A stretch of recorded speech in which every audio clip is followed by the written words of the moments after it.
Hello students, कैसे हैं आप सभी? क्या हाल चाल? मस्त एकदम।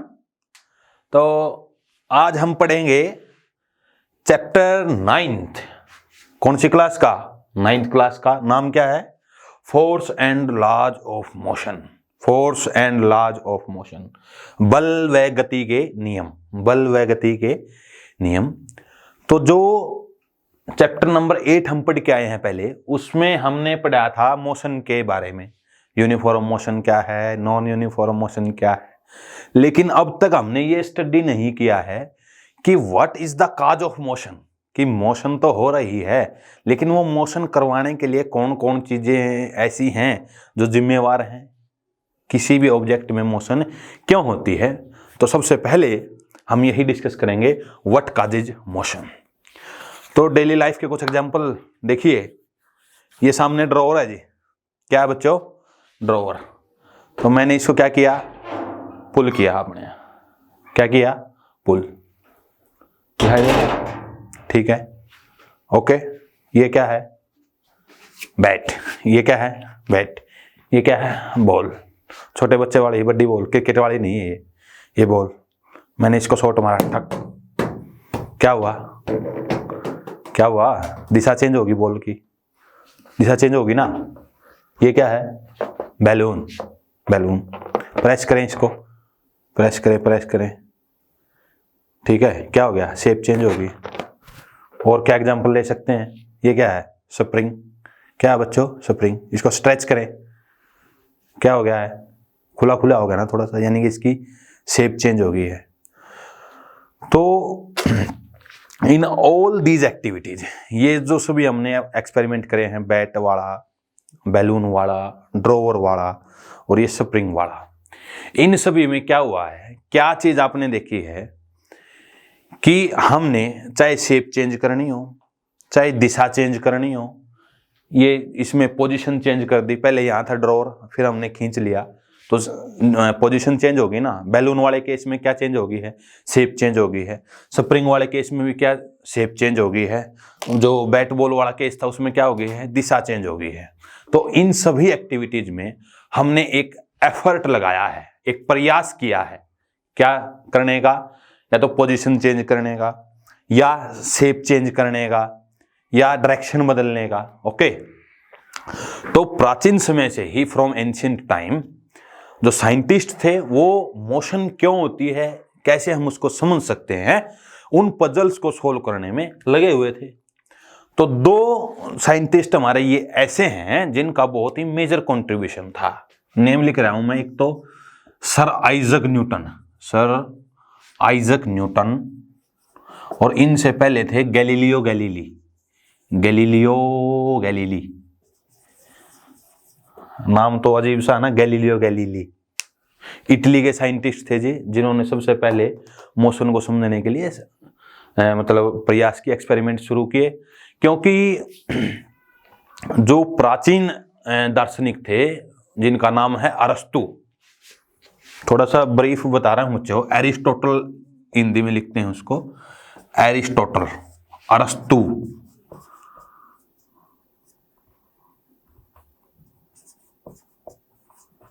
अरस्तु थे, ये ग्रीक फिलोसफर थे जी। ग्रीक फिलोसफर, ग्रीक फिलोसफर, यूनानी दार्शनिक, यूनानी दार्शनिक। फिलोसफर क्या होता है? दार्शनिक। एक किस्म से ये भी कह सकते हैं वहां के धर्मगुरु थे। तो इनका मतलब इतना ज्यादा इम्पैक्ट था कि माइलस्टोन बन जाती थी। जो अरिस्टोटल ने बात कह दी ना, वो मतलब कहने का माइलस्टोन का मतलब लोगों के दिमाग में ऐसे छप जाती थी, मतलब जो ये कह रहे हैं बिल्कुल ठीक कह रहे हैं। तो उन्होंने क्या क्या रखा था कि जब भी किसी ऑब्जेक्ट को, किसी बॉडी को लगातार हमें मोशन में रखना है, तो हमें उस पर लगातार एक अनबैलेंस फोर्स लगाना पड़ेगा। अगर हम किसी वस्तु को लगातार मोशन में रखना चाहते हैं तो एक नेसेसरी जो अनबैलेंस फोर्स है लगातार उस पर लगाना पड़ेगा। ओके। तो ये थोड़ा सा आपकी बुक में हिंट दिया गया है। गैलीलियो गैलीली और आइजक न्यूटन ने सबसे पहले जो मोशन के बारे में स्टडी करना शुरू किया। अब दोबारा आते हैं, जो एक्टिविटीज पढ़ी थी उसमें क्या किया था आपने, एफर्ट, चाहे दिशा चेंज करनी हो, चाहे शेप चेंज करनी हो, कुछ भी चेंज करनी है तो एफर्ट का मतलब क्या है, हमने कुछ प्रयास किया है, तो धक्का लगाया है, खींचा है, इसको स्ट्रेच करने में खींचा है, क्रिकेट बैट ने फोर्स लगाया है। तो यहीं से डेफिनेशन बन गई हमारी पहली क्वांटिटी की, फोर्स की, जो हमारे चैप्टर का टाइटल है फोर्स। तो फोर्स देखें क्या है, फोर्स फोर्स फोर्स, बल, force.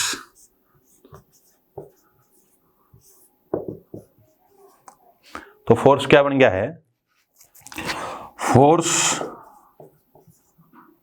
Is a pull or push, pull or push which either change or try to change, either change or try to change, क्या क्या जी, try to change position, coma shape, इसमें size भी लिख सकते हैं, shape and size, and direction of an object, direction of an object. कहने का मतलब क्या बन गया, force is a pull or push which either change or try to change, क्या क्या, position, shape, size and direction of an object. बल, बल वह धक्का या खिंचाव है जो किसी वस्तु की स्थिति, उसका आकार और दिशा या तो बदल दे या बदलने की चेष्टा करे। अभी सामने बोर्ड है, दीवार है, इसको फोर्स लगाते रहो, कुछ होगा इसको, तो लेकिन ट्राई कर रहे हैं, तो जरूरी नहीं हर बार जो ऑब्जेक्ट की पोजीशन, शेप और साइज चेंज हो। तो इसलिए दोनों वर्ड आए हैं, आइदर चेंज, या तो चेंज कर दे, बदल दे, और ट्राई टू चेंज, या चेंज करने की चेष्टा करे, प्रयास करे, वो हो जाएगा फोर्स। तो फोर्स क्या हो गया है, force is a pull or push which either change or try to change, क्या क्या, position, shape and size and direction of an object. तो इसकी जो बैट बॉल वाला केस था उसमें क्या चेंज हुई, दिशा चेंज हुई। बैलून वाले में क्या हुई, शेप भी और साइज भी, पहले थोड़ा सा राउंड है, अब ओवल शेप बन गया है, साइज भी चेंज हो गया है, ओके। और इसमें पोजीशन चेंज हो गई, पहले यहां पर था, फिर मैंने खींच के ड्रॉवर को बाहर निकाल लिया। तो ये है फोर्स, ओके। तो अब नेक्स्ट स्टेप पे जब पढ़ेंगे तो उसमें हम बात करेंगे काइंड्स ऑफ फोर्स। अब फोर्स कितने तरह का है जी, ओके। तो फोर्स है जो सिंपल दो तरह का है, कितने तरह का है, दो तरह का। एक तो होता है बैलेंस्ड फोर्स, क्या होता है, बैलेंस्ड फोर्स, और एक है अनबैलेंस्ड फोर्स। तो नेक्स्ट टॉपिक क्या आएगा, kinds of force, kinds of force.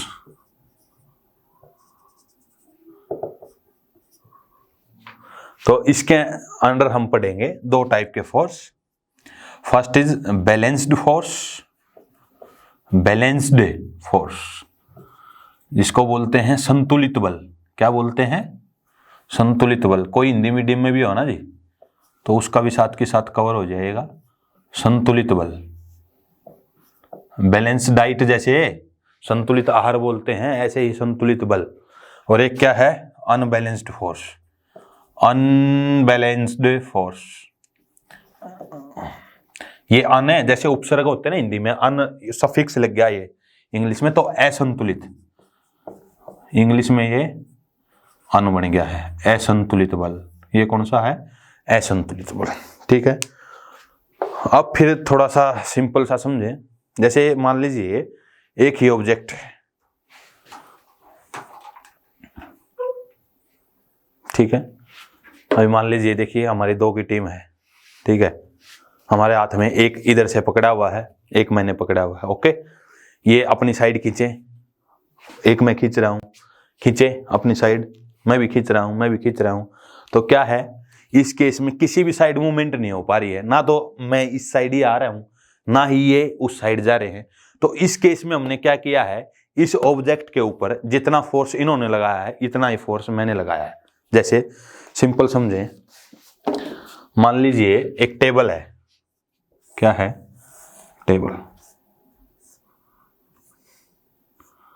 यहां पर कोई ब्लॉक रखा है, क्या रखा है, कोई ब्लॉक, ठीक है।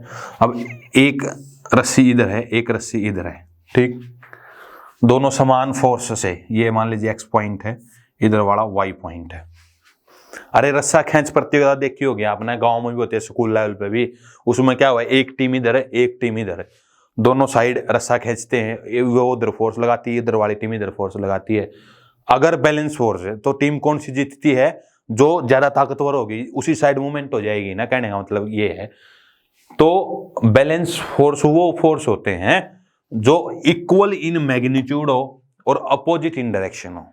यानी कहने का मतलब क्या है, जैसे अभी आपने देखा था ना, मान लीजिए उन्होंने फोर्स लगाया 10 न्यूटन का और मैंने भी लगाया 10 न्यूटन, ये फोर्स की एसआई यूनिट है, फोर्स की एसआई यूनिट है, फोर्स की एसआई यूनिट है।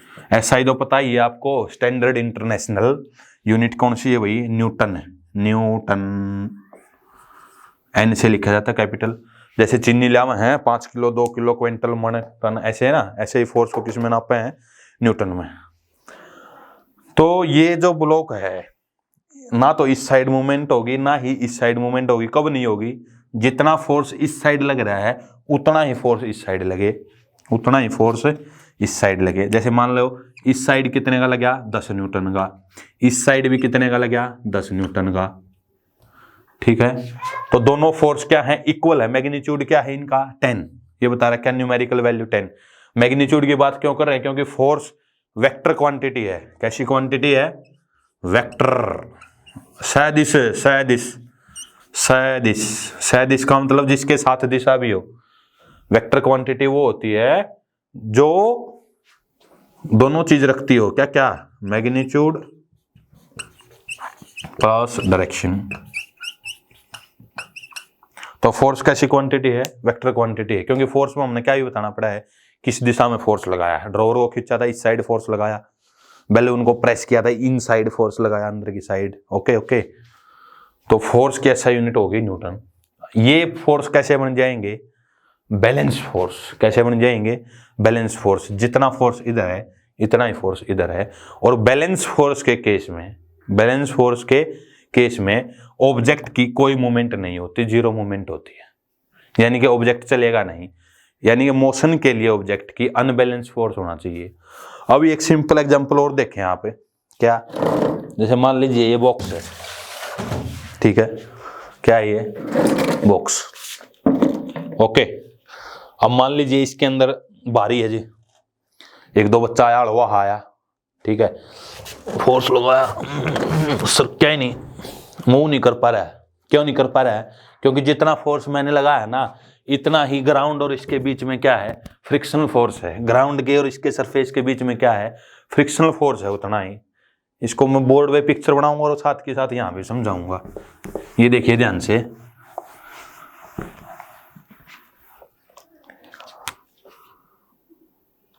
ये है जी ब्लॉक,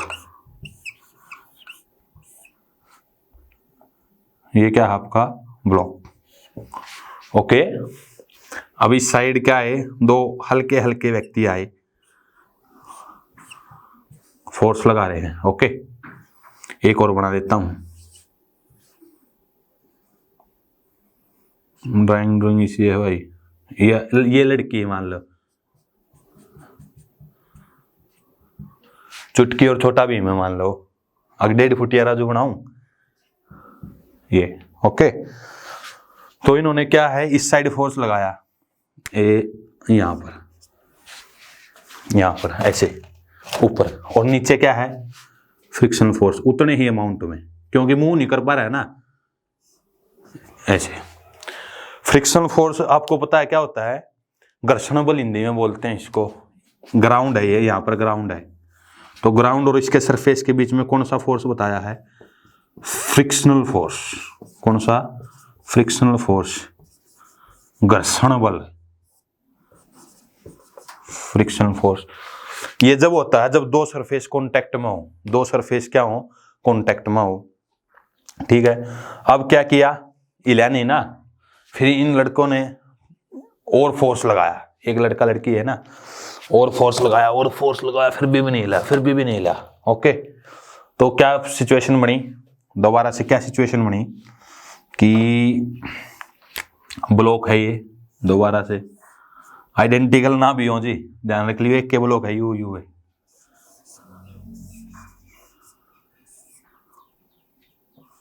ओके, तो इस साइड इन दोनों ने क्या किया, क्या किया, क्या किया,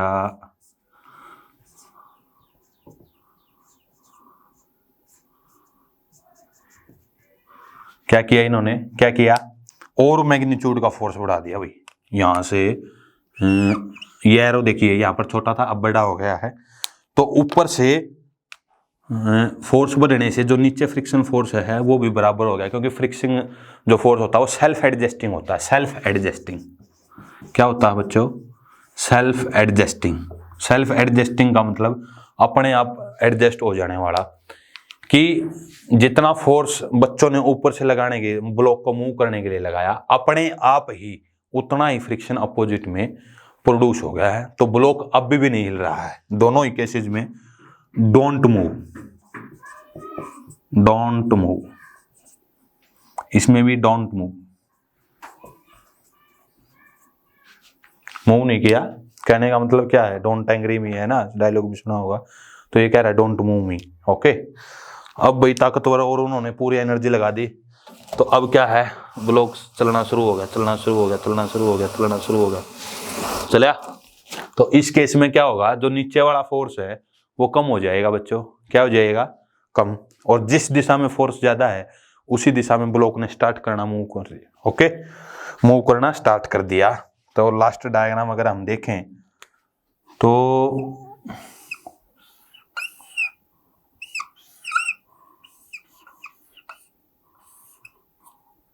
क्या हुआ इस केस के अंदर, क्या हुआ है,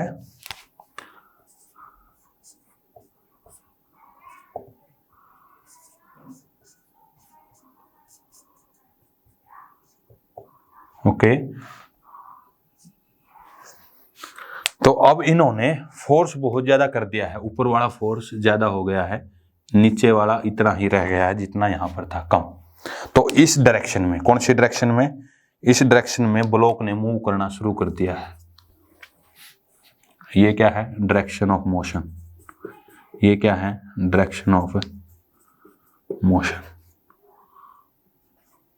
तो आपने क्या स्टडी किया यहां पर, कि जब तक नीचे वाला फ्रिक्शनल फोर्स और ऊपर वाला अप्लाइड फोर्स बच्चों द्वारा इक्वल और अपोजिट था, इक्वल और अपोजिट था, तब तक ब्लॉक की कोई मूवमेंट नहीं हुई थी, तब तक ब्लॉक की कोई मूवमेंट नहीं हुई थी।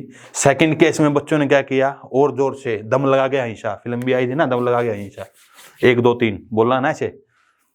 तो ऊपर वाला फोर्स बढ़ा, बच्चों ने थोड़ा सा और फोर्स लगाया, नीचे भी बढ़ गया है जी। अब क्या किया बच्चों ने, अपनी पूरी जान जितनी भी थी सारी लगा दी जी, है नी, सारी जान लगा दी भीम ने और चुटकी ने। तब क्या हुआ है, ऊपर वाला फोर्स ज्यादा हो गया है, नीचे वाला कम रह गया है। तो इस डायरेक्शन में, इस डायरेक्शन में ये जो ऊपर वाला एरो दिखा रहा है, ब्लॉक ने मूव करना शुरू कर दिया है। तो पहले 2 केस हैं जोन से, उसमें ये फोर्स और ये फोर्स क्या थे, इक्वल और अपोजिट थे, इक्वल और अपोजिट थे। तो इनको कौन सा फोर्स बोला जाएगा, बैलेंस्ड फोर्स। क्या है, बैलेंस्ड फोर्स। तो जब भी किसी ऑब्जेक्ट पर बैलेंस फोर्स लगेगा तो कोई मूवमेंट नहीं होगी। इस केस में भी बैलेंस फोर्स है, ये लास्ट वाला अनबैलेंस फोर्स है। अनबैलेंस फोर्स लगते ही क्या होगी है, ऑब्जेक्ट की मूवमेंट होगी है, क्या होगी है, मूवमेंट होगी है। और इस डायरेक्शन में जिस साइड ज्यादा फोर्स होगा, अनबैलेंस का मतलब यही तो होता है, एक साइड कम फोर्स, एक साइड ज्यादा फोर्स। जिस साइड ज्यादा फोर्स है ना, उसी दिशा में ऑब्जेक्ट चलना आपका शुरू कर देगा, उसी दिशा में ऑब्जेक्ट चलना शुरू कर देगा। तो अब डेफिनेशन अगर एग्जाम के लिए हम लिखें बैलेंस फोर्स की क्या है, तो वो मैं बता रहा हूं अब आपको। और सिंपल एग्जांपल एक और देखते हैं, पेडलिंग ऑफ साइकिल। जैसे आप रोड पे मान लीजिए इवनिंग वॉक के लिए, मॉर्निंग वॉक के लिए जाते हैं, आपने क्या किया, पेडलिंग शुरू कर दी साइकिल की, तो साइकिल तेज होने लगता है, तेज चलने लगता है ना। तो अगर आप मान लीजिए आप थक गए हैं, पेडलिंग स्टॉप कर दी, तो क्या होगा, क्या हुआ, बोलो, थोड़ी दूर जाके साइकिल रुक नहीं जाएगा, रुक जाएगा ना। तो क्या होगा, जो आपके द्वारा फोर्स लगाया गया था ना, वो धीरे धीरे क्या हो गया, क्या हो गया है, डिक्रीज हो गया है। क्यों, क्योंकि जो साइकिल के टायर हैं और रोड है उसके बीच में कौन सा फोर्स है, फ्रिक्शनल फोर्स। वो जो आपने फोर्स लगाया था, आपने फोर्स लगाया था वो धीरे धीरे क्या हो गया है, कम होने लग गया है। ओके, तो अब बात करते हैं किसकी, बैलेंस फोर्स की।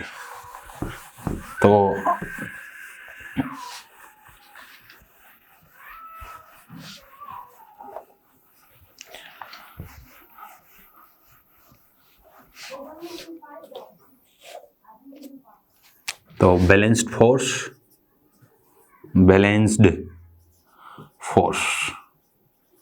फोर्सेज लिख लीजिए क्योंकि मोर देन वन है। तो इसमें लिखेंगे क्या, these are the forces which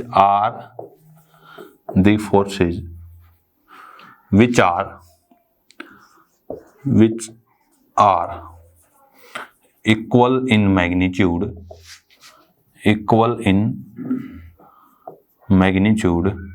but opposite in direction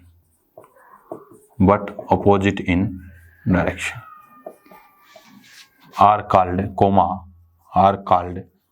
कौन से फोर्स बच्चों, balanced force.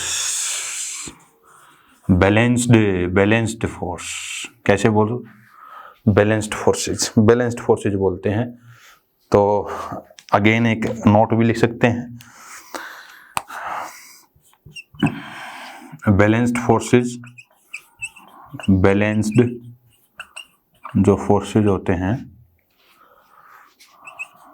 Does not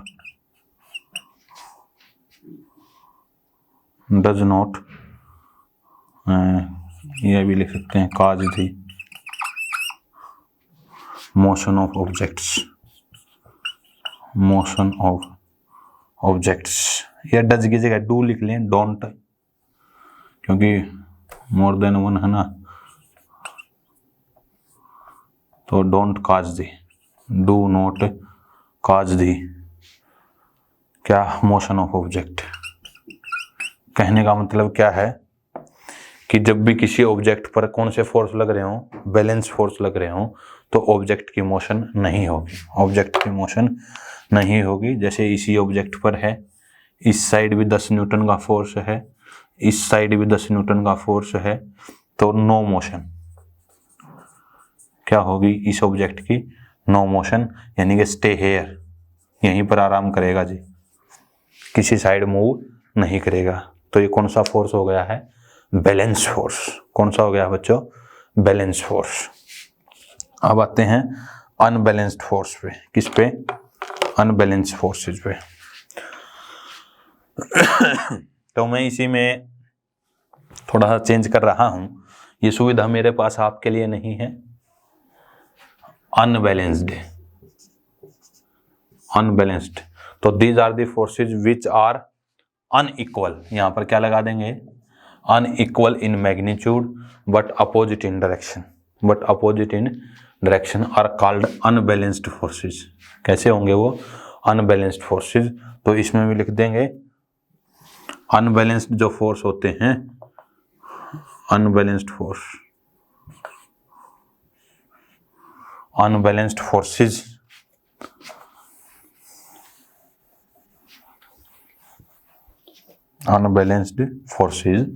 are necessary, जरूरी हैं, किसके लिए, for the motion of objects.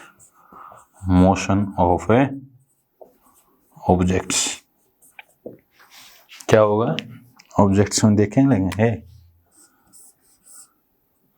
इस साइड 5 न्यूटन, इस साइड 8 न्यूटन का फोर्स, तो इस साइड मूवमेंट होगी, ये क्या हो जाएगी, डायरेक्शन ऑफ मोशन। क्या हो जाएगी बच्चों, डायरेक्शन ऑफ मोशन। तो ये था जी, थोड़ी सी समराइज देख रहे हैं। सबसे पहले तो पढ़ा फोर्स क्या है, तो फोर्स क्या बताया है, is a pull or push, या एक एफर्ट है, बल वह धक्का या खिंचाव है, खींच भी सकते हैं, धक्का भी दे सकते हैं। Force is a pull or push which either change or try to change क्या क्या, position, shape, size of an object दिशा भी बदल सकता है। आटे की लोई देखे होगा ना, अपने रोटियां बनाते हैं तो क्या होता है, पहले आटा लेते हैं, उसके गोल डफ बनाते हैं जिसको लोई बोल रहे हैं, फिर बेलन में बेलते हैं गोल, या पूरी बनानी है तो मशीन में, तो उसकी शेप चेंज हो जाती है। फोर्स लगाया आपने, क्या लगाया, force, that is simple force. तो हर बार जरूरी नहीं है, बस दीवार का एग्जांपल दिया है, आप लगे रहो 10 साल तक, ये हिलेगी थोड़ी आपसे, तो आप एफर्ट कर रहे हैं। तो force is a pull or push which either change or try to change what, shape, size, direction, position of an object. तो 2 साइंटिस्टों के नाम बताए हैं जिन्होंने मोशन को, क्योंकि शुरू में थोड़ा इंट्रोडक्शन में बताया था कि मोशन तो पढ़ ली, लेकिन मोशन किसके कारण से होती है, न्यूटन वगैरह जो। फिर पढ़ा हमने काइंड्स ऑफ फोर्सेज, 2 काइंड के फोर्स, बैलेंस और अनबैलेंस फोर्सेज। तो बैलेंस फोर्स वो होते हैं जो इक्वल मैग्नीट्यूड के हों और डायरेक्शन में क्या हो, अपोजिट हो। 10 न्यूटन का इधर है, 10 न्यूटन का इधर है। न्यूटन है जो फोर्स की SI यूनिट है, यानी कि बल को न्यूटन में मापा जाता है। ओके। अनबैलेंस फोर्स क्या है, these are the forces which are unequal in magnitude but opposite in direction are called unbalanced forces. तो अनबैलेंस जो फोर्स होते हैं वो मोशन करते हैं ऑब्जेक्ट्स की, ये जिस साइड ज्यादा फोर्स होगा उसी साइड ऑब्जेक्ट की मोशन होगी। ओके। अब दोबारा से बात करते हैं साइकिल वाले एग्जांपल की। साइकिल में क्या बताया था मैंने, जैसे आप पेडलिंग स्टॉप कर देते हैं तो आपका साइकिल थोड़ी दूर जाकर क्या हो जाता है, रुक जाता है ना। तो आपके माइंड में क्या पिक्चर आई, अगर मैंने साइकिल को चलाए रखना है, अगर मैंने साइकिल को क्या करने रखना है, चलाए रखना है, तो मुझे लगातार पेडलिंग करनी पड़ेगी, लगातार पेडलिंग करनी पड़ेगी, लगातार पेडलिंग करनी पड़ेगी।